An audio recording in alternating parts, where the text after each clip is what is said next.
Hello, everybody. Bill Shaka here. Welcome to yet another edition of the 5 Minute Motivator. Welcome to my home in beautiful Tamarindo, Costa Rica.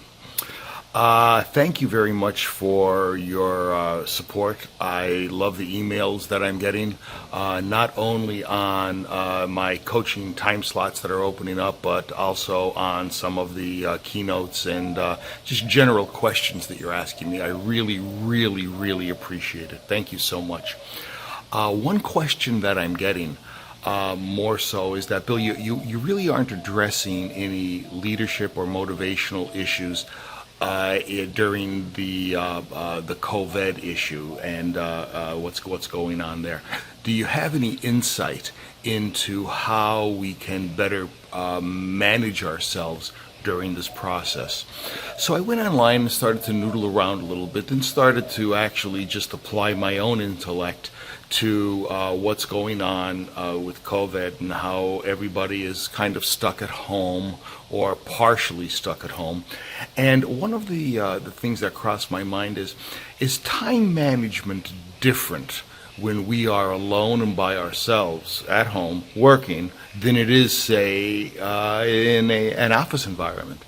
And I think the answer is kind of yes, or at least there are certain principles that I'd like to kind of slice out of time management and apply specifically to what it's like to have to basically be home and manage yourself and manage your time.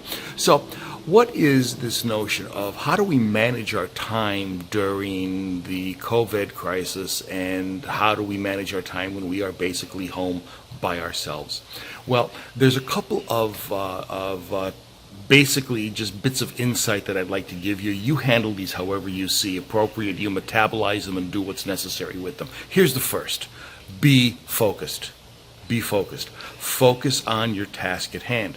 There are too many times when we are by ourselves that we have the ability to be distracted. One of my clients said it best because he was a notoriously poor time manager. He said, "I feel like I'm a ferret on cocaine."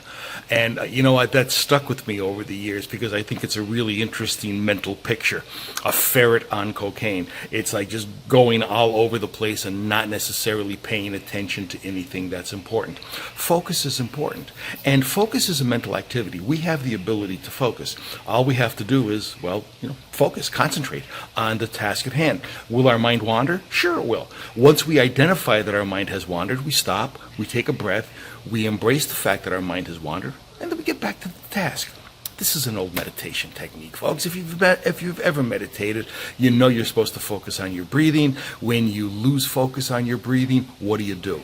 You acknowledge the fact that you lost focus on your breathing, and then you go back to breathing, focusing on your breathing. It's the same thing with this notion of staying focused in activities.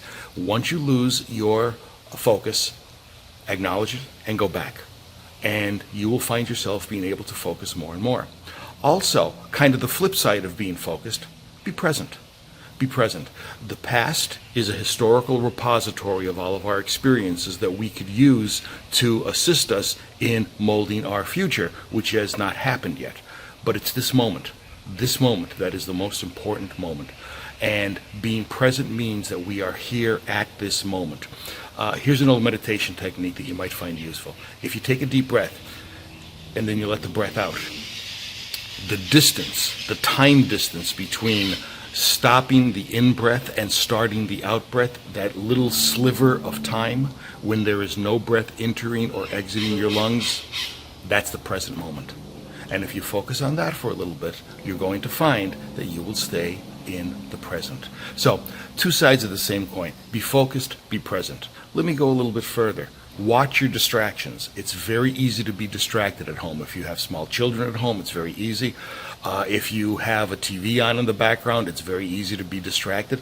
What you need to do is carve out your own business time, your own personal time for business, and make sure that nobody disturbs you.